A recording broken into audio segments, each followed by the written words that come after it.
So good evening and thank you for joining us. My name is Marquise Cesar Lopez. I am the admissions and operations specialist within the Division of Professional Studies, and I want to welcome you to the University of Maryland, Baltimore County Learning and Performance Technology Virtual Open House. We hope that you enjoy the presentation, and without further ado, I introduce you to the Graduate Program Director, Greg Williams.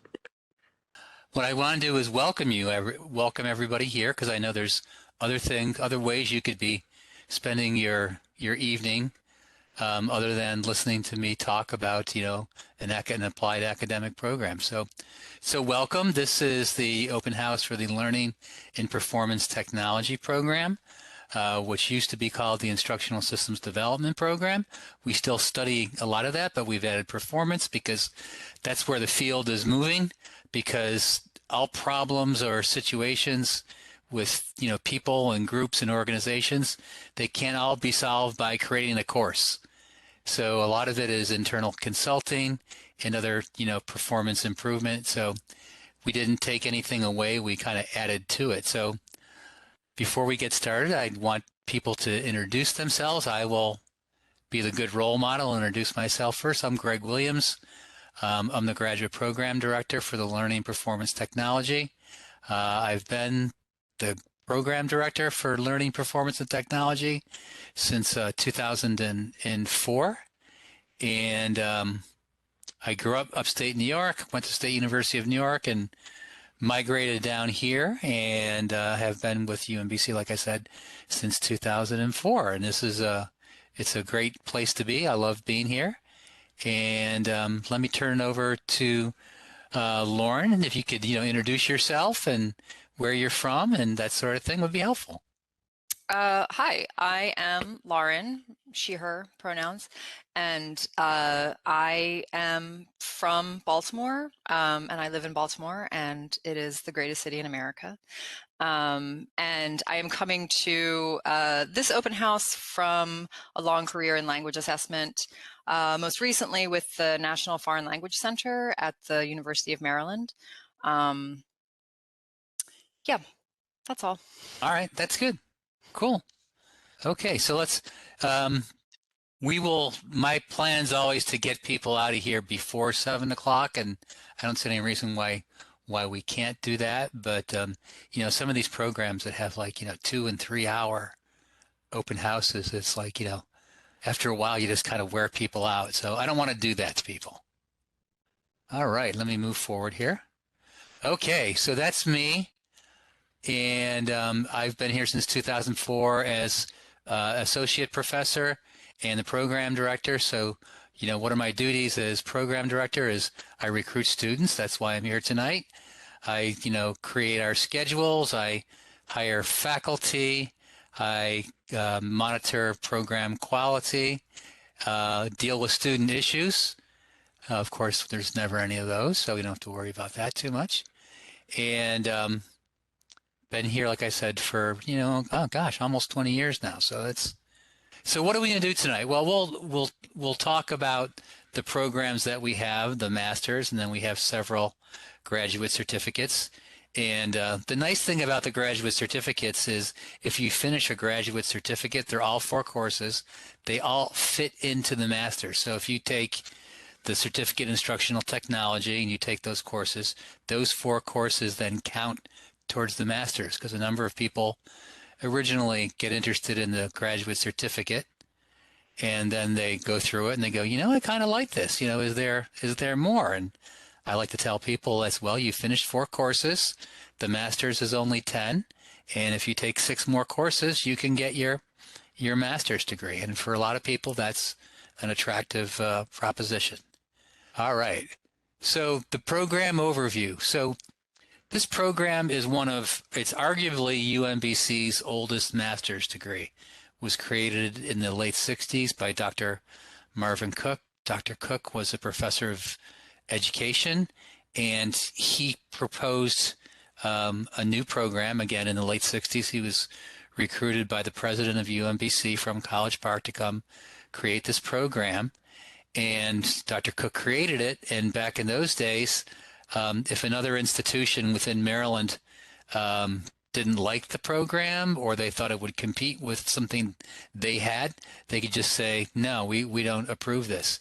And that's what happened. College Park basically said, oh, Master of Education, we already have that. We don't need another, you don't need another one. So that has changed anyway. So Dr. Cook went back to the drawing board and he came back with the program was, a Master of Arts in Instructional Systems Development. And I don't think College Park knew what that was. So they didn't have any objections. They're like, yeah, if you want to do that, yeah, go ahead. So that was, over 50 years ago. So Dr. Cook was big on, I want students to learn something in their Wednesday night class that they can apply on Thursday morning at work. So that's what this program was geared for, an applied program for busy working professionals, which again, in the late 60s was kind of unheard of. It was more of a traditional student population for most graduate programs, young men and young women that were like maybe in their early 20s, didn't really have any professional experience, as compared to our program where oftentimes people have a fair amount of professional experience, sometimes in the field. All right. So our approach to learning is, we think it's a good idea to make sure that students have the knowledge and the tools that they would need to, work on jobs in the field, whether they're instructional designer, a training specialist, a training manager, could be a lot of different things. There's lots of funny names out there like, instructional architect and e-learning engineer I've seen now. I'm not sure why these new names are popping up. They sound kind of funny though. But our approach is kind of hands-on learning. Theory is good, but we think applied theory is even better. So, our students, the average age is right about 40. It's about 60% women and about 40% men. And that stayed fairly consistent over the years. They usually are full-time employees somewhere and they're going to school part-time. And our model is applied learning, okay? We want people, like I said, to learn things in class that they can apply the following day or the following week. So let's take a look at how that. So why learning and performance technology at UMBC? Why do you want to do that? Well, we have one of the oldest programs. It's arguably the oldest program at UMBC in terms of a master's. And nationwide, we're certainly up there like in the top 5. I've heard some people say that were around and knew more than I do, that, we preceded. Florida State has a huge program, and they've had for years that ours preceded that. But anyways, if you are in this area, Greater Baltimore, Washington, Northern Virginia, that sort of thing, a lot of people working in professional jobs that relate to instructional design, training, e-learning development are graduates of our program. So that's one of the big ways people find out about our program is they talk to an alumni or somebody that knows the program.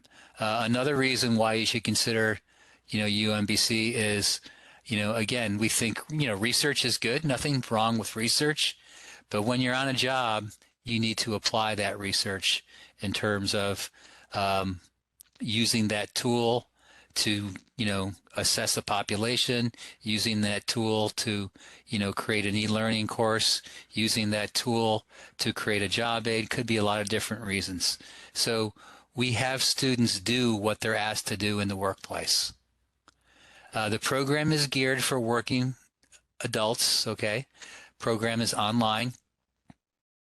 Most of the courses are synchronous online. There are some courses where they'll have, a meeting or two synchronous. Our program's mostly asynchronous. I think I might have misspoke there. And, when I first started working with this program, it was interesting because this is nearly 20 years ago, and some, e-learning wasn't as widespread or prevalent as it is now. And I would talk to a lot of students that were like, I'm not sure about these e-learning courses, I'm not sure if I can do that. I've heard about them, where now it's really not an issue. I mean, it's probably hard to find a working professional that has not taken some sort of, e-learning online course or tutorial or something like that. So again, our program's geared for working adults. They want things that make sense for them. They want content that they can use. What's in it for me is very much part of adult learning theory, because they want it to be practical and they want it to make sense for them. All our learning is, project based. We don't have tests as such. You will work on projects like you would in a job, and using some of the same skills, where you'll be, creating a design plan, a population analysis, a lesson plan, job aids. That's a big one these days, because job aids are a lot quicker to be created. It takes a lot less time, a lot cheaper, because, one of the problems with creating learning and training is, to do a good job, it takes a long time to create a good course. A lot of staff hours. And then if you're talking about e-learning, there's additional time and cost and expertise. So job aids are very helpful now, and a lot of companies are utilizing job aids much more. We do have a portfolio. The portfolio is samples of your work that you can use to demonstrate your competence and your expertise.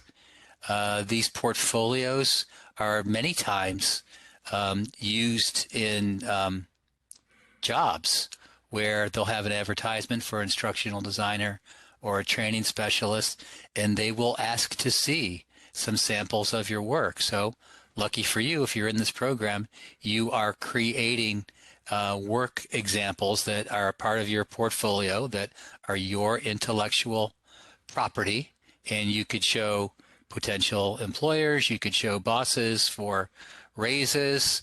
The portfolio replaces, most graduate programs, you've probably heard this, have a graduate exam that you take, okay? And normally it's a writing exercise that takes like 4 straight hours, and it's very tiring. So rather than put people through that, and the questions were probably pretty redundant. A lot of them were maybe not the best questions in the world. And we thought it would be better to have, in addition to the coursework, having the require a portfolio instead of the graduate competency exam.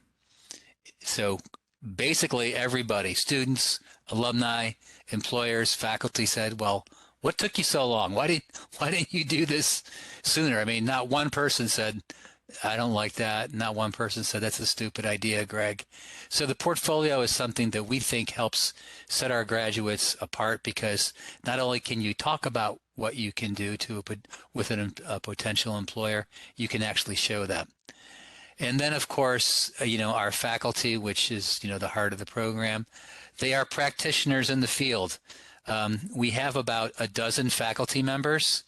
So there are 2 full-time ones, myself and another full-time faculty, but everybody else, the other 10 or 11, are all practitioners in the field. So the advantages of that are, they're close to the action. They see the new things that are coming down the pike. They're able to make us aware of what's happening in the field. And, they're not theoretical based. They're not, they're not inhabitants of ivory towers that don't know enough to come out of the rain. And I say that with, kind of tongue in cheek, but, let's face it, some faculty are kind of out there at times and might not have an understanding of our field. So again, this relates to our application, okay? The applied learning. All right. So the program, the master's program, I'll start with the master's program. It's not a program where it's lockstep, but you get to make some choices. Okay, you can choose what electives. There's 3 electives that you can have in the program. A lot of programs, you get none, in terms of, like, if you were to take this program at a institution that if I named them, you would know who they are. If you threw a stone, you could probably hit their campus. But they, you know how many electives they get for their program that students can take? Is zero. They don't have any choice whatsoever. It's like, here are the 10 courses. You must take these 10 courses. No substitutions. So our programs, you do have choices in terms of electives, and even within those courses, you work on projects that have a framework that you can work around and complete the project, but still kind of tailor it to maybe an organization that you're working with or an organization that you're aware of. So there's flexibility, okay? We try to tailor the program within reason to meet your learning needs and give you some sort of choice, because most adults like to have some input into their learning. So, you know, why instructional design? Well, there's a lot of jobs like today, just because I was bored and had nothing else to do. No, I'm kidding. I searched in LinkedIn. I searched jobs and I searched the term instructional design. 61,000 jobs came up. Now, are they all viable jobs? Are they all jobs that, you know, we would want? No, but I would rather have a lot of jobs and then add some additional filters and narrow it down. So there are jobs in this field. You know, there's full-time, there's part-time. We have, you know, some students that have a full-time job, and they're also have started like a little part-time business on the side and maybe doing some work, you know, on their own. So there's opportunities there. The pay is pretty good in this area. It's right around, you know, average pay in the Baltimore, Washington for instructional designer beginning is about, you know, 68 to 70. It can go up more depending on what you have. Admission. So how do you get into the program? Well, we work closely with the graduate school, and the graduate school, their big criteria to get into a graduate program is they want to see a solid undergraduate B average, a 3.0. For people that don't have that, we've kind of worked out this kind of cool approach where you could take some courses as a non-degree student or as a certificate student and kind of prove yourself, like a show me sort of thing. It's like, yeah, I can do this work. And people that have like less than a 3.0 took some other certificate courses, got an A or a B, and then took, let's say, 2 of those, and then I would go to the dean of the graduate school and say, you know, I recommend the student be accepted because he or she has already proven they can do the graduate level work here, as evidenced by an A and a B that they took. So all is not lost, because a lot of times our students are adults, and, you know, I've heard more than once students will say to me, you know, when I first went away to college, I had a lot of fun. I didn't really do a lot of studying. And I realized, yeah, that happens, and people can change a lot over 15, 20 years. So we like to give them options so they could be admitted. So our program, how did we make up our program? Did we just kind of, you know, throw terms on a slip of paper and like threw them up in a hat and picked them out saying, let's study this? No, we actually followed the competency model that's been designed by the Association for Talent Development. And if you look at like the slices of the pie, if you can imagine that, and go around, those are the focuses of their competency model: performance improvement, instructional design, training delivery, learning technologies, evaluating learning, managing learning, talent management, coaching, knowledge management, and change management. So we cover most of those, not every single one.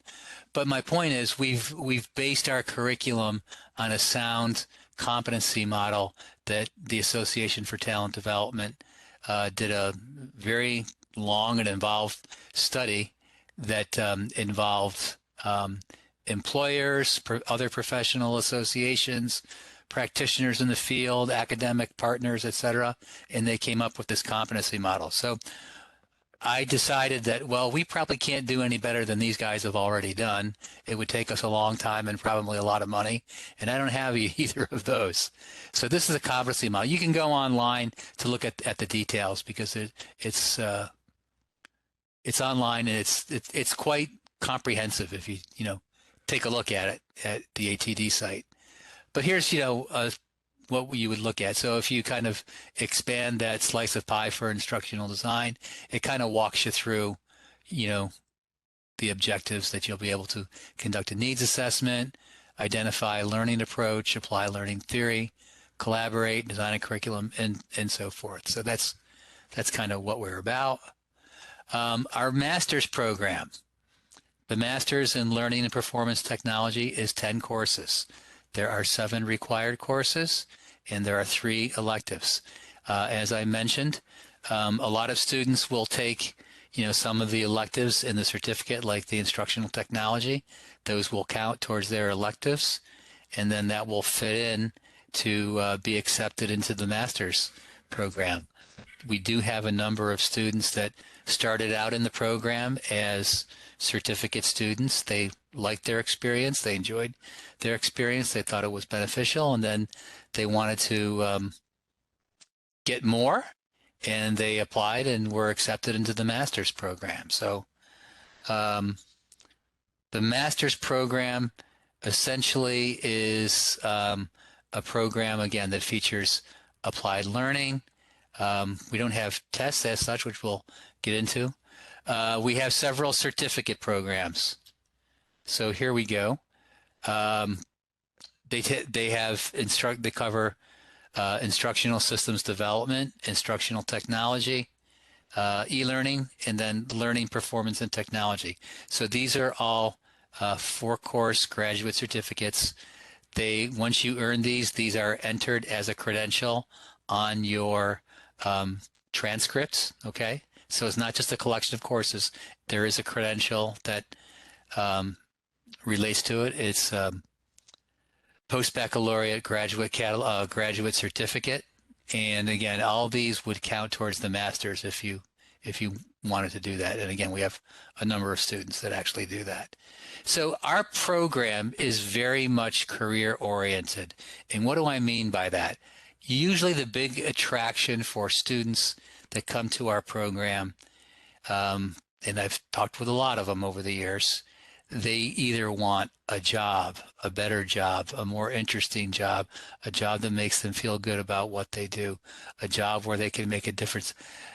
This same story has been told to me by different students over the years. So when I first took over the program as graduate program director, I did an assessment of the program, and one of the things I did was I had a focus group of current students and then alumni, and career themes were very, very prevalent. They were all interested at some point in getting a job, getting a better job, getting a more interesting job, getting a job where they felt like they were making a difference.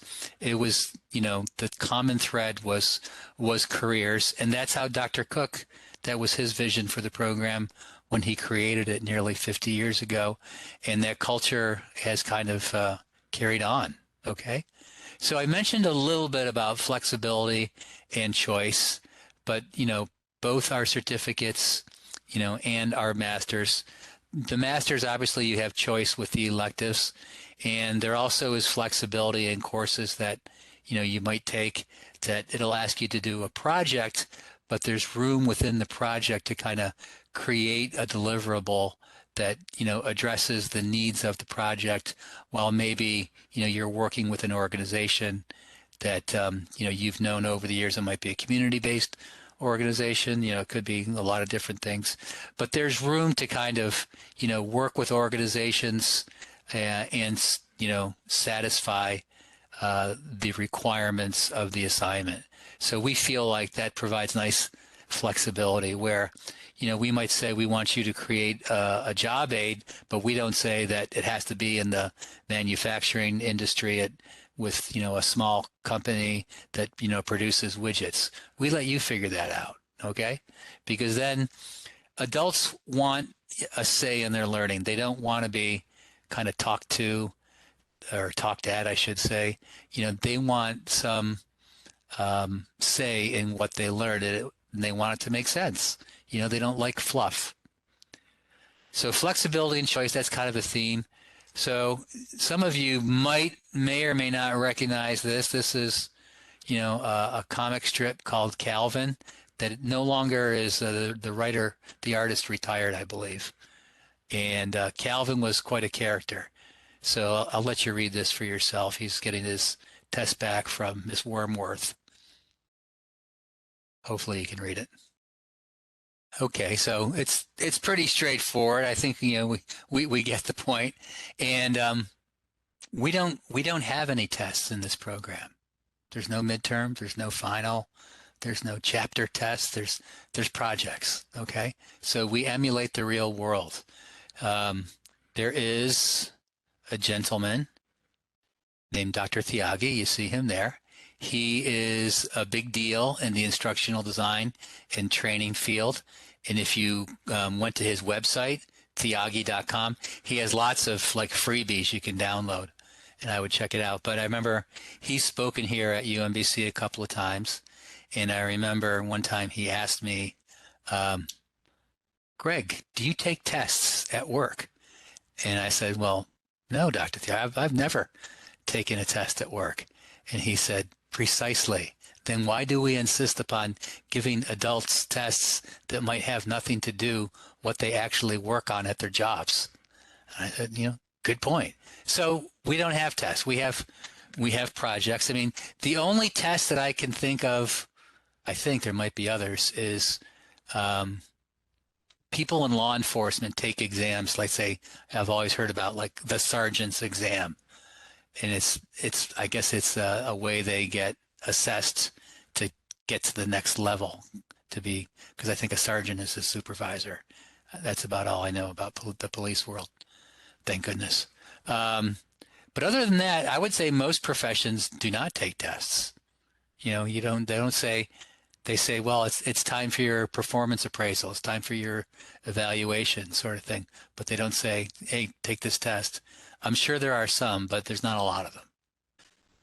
All right. So our projects, all right, our learning is based on, learning projects. And basically you work on real things that you would do if you were employed in this field. You would create a design plan. You would do a population needs assessment, a training needs assessment. You would create an evaluation tool. You would create an assessment tool. So we do all those things, in the program. So there are field experiences. Students actually start working with clients with their very first class. Okay. Sometimes it can be their own organization that they work in, but students start developing consultative skills with clients from the very first course, because this is what you would do in the real world. Okay. So the portfolio, I've talked a bit about this. Let me expand on that. Portfolio, again, it's samples of your work. It's samples of your project. And, we use these to combine with the classes to kind of round out your learning. It used to be that graduate competency exam you would take. I remember when I took one long time ago, it was before laptops were any good, and they had you write it in longhand, and I felt like my arm was going to fall off after about literally 3 to 4 hours of just straight writing, because you were afraid, if you didn't write fast, that maybe you wouldn't finish all 12 or 15 questions, whatever it was. So it was more of an endurance test than it was an intellectual assessment. So the portfolio, we do that for students in the master's program. And one of the things we wanted to do with that portfolio program was to make it practical. And, students obviously own that intellectual property. UMBC does not own it. It was created by the student, and then they can use it to get jobs, okay, and demonstrate their knowledge and competency, as opposed to somebody that took, a competency exam and then just said, well, here, you can look at answers to number 3 where I answered that, where instead our approach is create a work sample for the portfolio, and you can simply demonstrate what you've done that also would take place in the real world. we do get involved in some, informal mentoring where we realize that, sometimes, students have things that they're working on that relates to their professional life that can't necessarily be solved by a course. So the faculty and myself will, take on students to do, some mentoring with them. For example, I remember I had a student in one of my classes, and she said, "Oh, I'm not doing very well. I feel like, I'm exhausted." She said, "My boss left at work and I'm now doing his job plus my job." And I said, "Well, did they give you a pay raise?" And she said, "No." And then, it just got worse. She didn't know where to go, who to turn to. So I worked with her and said, "Well, here's some things you need to think about, you need to do."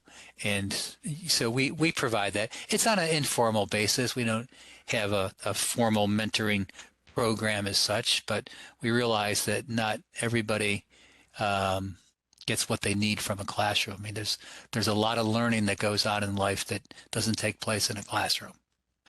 Okay, so our faculty, if I made sure we had, easy registration for courses, students could order books easily, students could get their grades quickly. If I did a good job at that, but a poor job of selecting faculty, I'd be a failure. So probably the most important thing I do as the program director is to hire the faculty that we have that teach in the program. And I think we have very good faculty who are very, very committed. They are on the cutting edge of what's happening out there. And a number of them are actually graduates of our program, which is kind of nice because they kind of know how things fit together and how this course relates to other courses and that sort of thing. So we think, and some of our faculty have been with us for, 10, 15 years. We're always looking to hire new ones too, but so we have experienced faculty, and I think they do an excellent job. When you enroll in a graduate program, there's the academic part, and then there's student services. So I'm always big on making sure that students have a good service-related experience, customer service. I know there's some people in higher ed that hate that term, customer service, but I think they need to wake up. That's what it is. So we try to provide them with a good customer service experience, whether that's maybe taking them by the hand and then introducing them to somebody in the right office to get done what they need to get done. Because let's face it, we're a state institution, we're a state bureaucracy. We weren't built to be streamlined and do things fast and efficient and that sort of thing. We're a state bureaucracy, and sometimes students need help navigating that bureaucracy, and that's pretty much what we kind of pledge to do with them. So these are costs that are out there. One of the things that, and this is all online too if you want to see that, but one of the things that happened probably about 5 years ago is the regional tuition. So it used to be there were. Wait, could I just interrupt for a second? Sure. Just to ask if the student services aspect of the programs, the certificate or the masters are more challenging with asynchronous learning being the primary means of class instruction. I don't think there's been a difficulty with that because, when students want to get in touch with us, they either call or email us. And so if they're taking an asynchronous class, they might be doing their coursework at, 9, 10 o'clock at night or later. So in a way, it might open up more time with them. And we've actually hired a whole bunch of new student service people because other programs have grown quite a bit. So I don't think that's an issue. I'm not hearing from students that's an issue. We find that and students will tell us this, they say, I transferred from College Park or UMUC or I guess GC now, and they'll say it was hard to get people's attention over there. They were so big. So that's been my experience. Now, are we perfect? I'm sure we're not. Did that answer your question? Okay. So regional tuition. So there used to be in the old days before regional tuition, there was two kinds of tuition. There was in-state and there was out-of-state. Okay. So now with the regional tuition, they've expanded the concept of in-state tuition. So if you're a resident of District of Columbia or Delaware or these counties or jurisdictions, in Northern Virginia, you can see, Arlington, Clark County, Culpeper, Fairfax, Loudoun, etc. Okay, this is a lot of Northern Virginia. So then basically you get charged the same tuition if you live there as a Maryland resident, which is a pretty good deal. Okay, now Pennsylvania, same thing. There's a fewer number of counties. I'm not sure why that is, but York, Lancaster, Adams, that sort of thing. So if somebody lives in Northern Virginia and they live in one of those places, they would get the in-state rates. Or if they lived in DC or Delaware, same thing, they get the in-state Maryland rates. All right. So again, I think people that are in this field, there is a bright job outlook as identified by the U.S. Department of Labor. If like I said, if you just looked in LinkedIn and just put in instructional design, for example, I did it this morning and had over 61,000 jobs come up. So there's not a lack of jobs out there. It's still a niche program, it'll never be a biggest program as like a Master of Business or a Master of Computer Science. But the hiring outlook is good. So here are some potential career paths where people, might start out as an instructional designer, go on to a senior instructional designer, and then maybe to a project manager. Another path might be a senior designer to a training manager, and then maybe director of training. Another term that has kind of evolved in the last 10 years is chief learning officer. So basically that's somebody at the C-level that is in charge of, learning and training. Usually you don't see a lot of those because they tend to be, if organizations have them, they tend to be like a more progressive organization in my opinion. But those are some sample career paths. Salaries, we talked a little bit about that. So it's broken down between Washington, Baltimore, and then the national average. So I probably need to update this a little bit.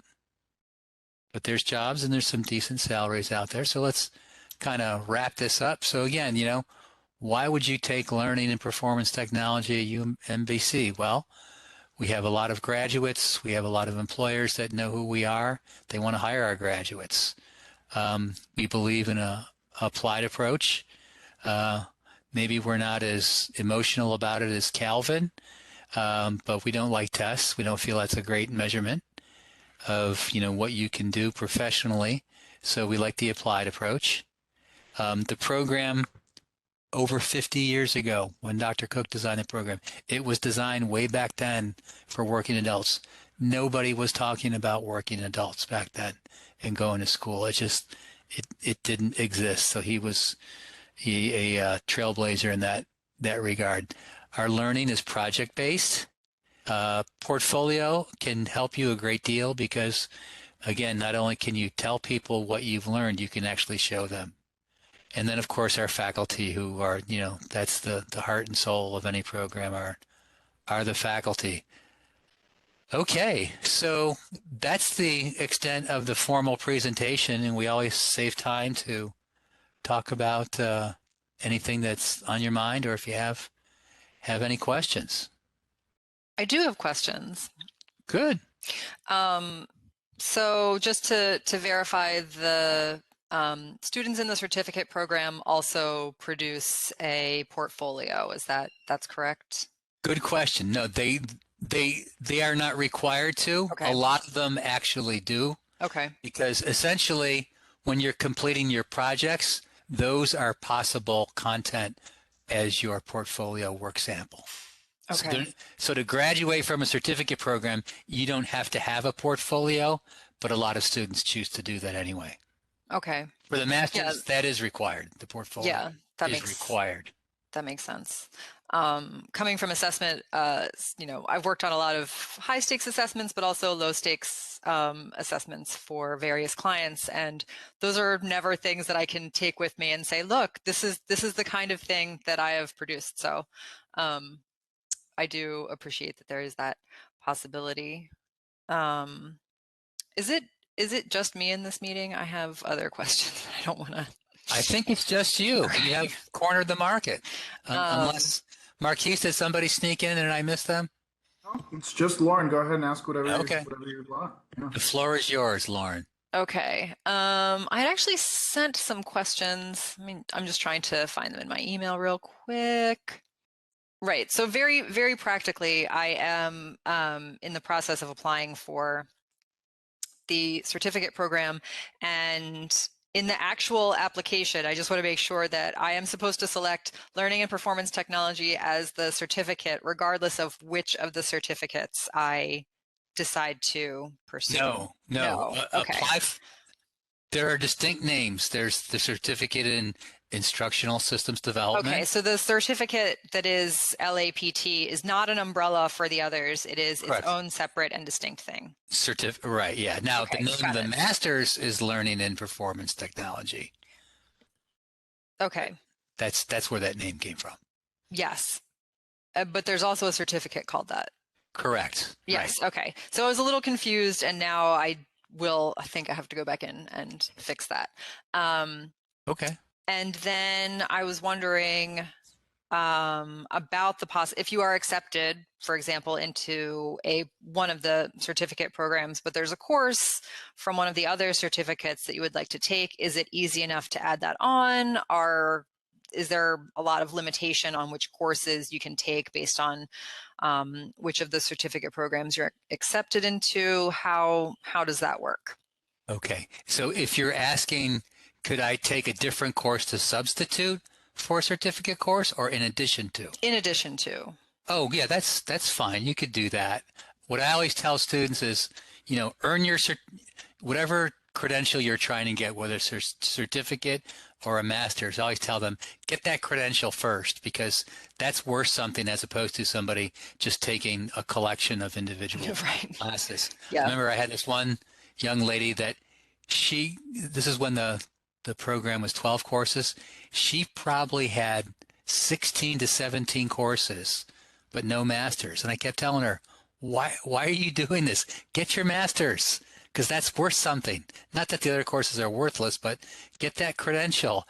And she said, well, I just find these other courses interesting. I said, you can still take them, but get your master's first. Yeah, I actually have a master's degree in theoretical linguistics. But my bachelor's degree from UMBC is in applied linguistics. So I've done both. And Okay. yeah, I think the applied is sort of more where I'm at. I didn't really think that I would necessarily go back to school again. But for a professional certificate or master's program, I think it actually makes a lot of sense.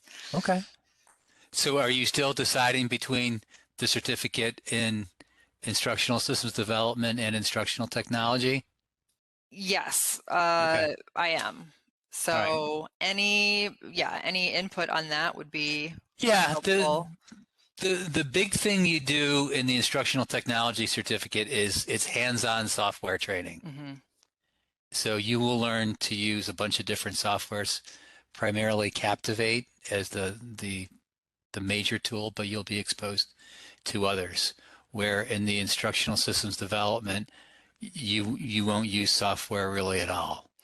Okay, so that's good to know. So yes, I think instructional systems development is the one that I had my eye on the most, but then there's the survey course of all of the right.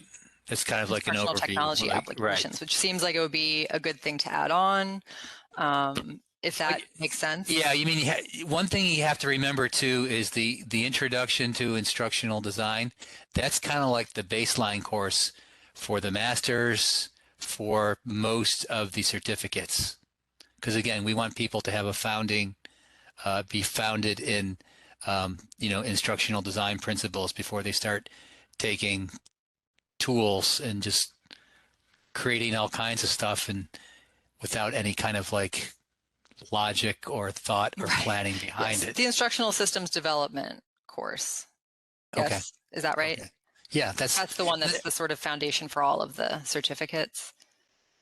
Yeah, it is. It's the course itself. The LAPT 602 is Intro to Instructional Systems Development, and that is also in the Instructional Technology course. And it's in of course, the Instructional Systems Development. So it's a baseline course that we expect people to, master before they move on. Okay, yeah, that makes a lot of sense. And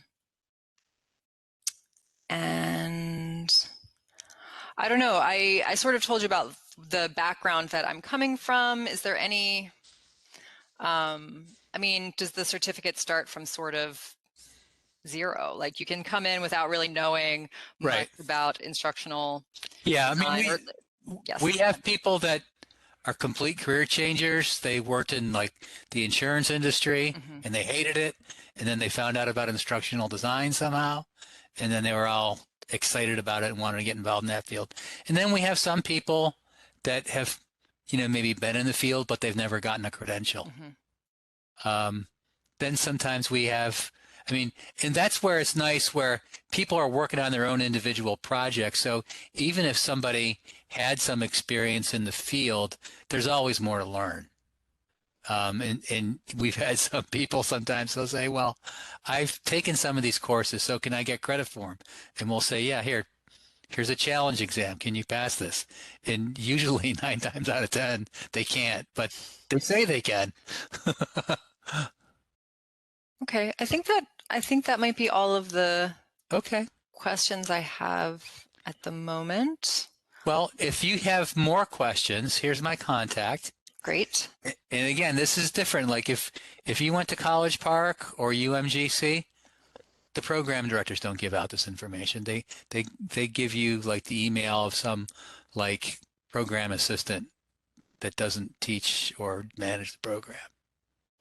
I believe it. I went to UMBC a very long time ago, but I didn't realize sort of how unique the experience was because it is, largely a commuter school, but I think almost all of the classes that I took were taught by professors. It wasn't like a large adjunct pool of people teaching even introductory courses, and I didn't know that was not the usual experience until sort of later on in my life, but yeah, it seems like maybe that's carrying on some. That's okay. But no, how do I know this? I've had some students that have transferred to us that have told me this. They're there, yeah, I wanted an answer to a specific question, but the person I was talking to didn't know it, and then I asked to talk to the program director, and they said, no, we don't do that. They said it in a nice way, but apparently, there's some people that's fine if they want to come from a really big institution, but our program is not so big that, we can't deal with you like person to person. I don't need I answer my own phone, email and stuff like that. I don't need an intermediary. All right. Well, that all sounds great. All right. And I think I'm good. And thank you for hosting this event. You're welcome. Marquise, do we have any final words from you or? I was just going to say, Lauren, once you do your applications, you'll probably be working with me and my colleague. Any questions that you have specifically for application and getting materials and everything like that, that is my specific role at DPS. So I'm looking forward to seeing your application and hearing more from you. So.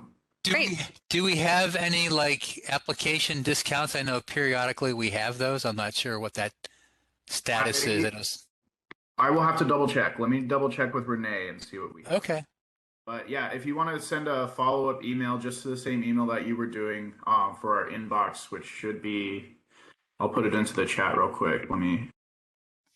Yeah, I had sent an email to Renee last week, I think. Okay.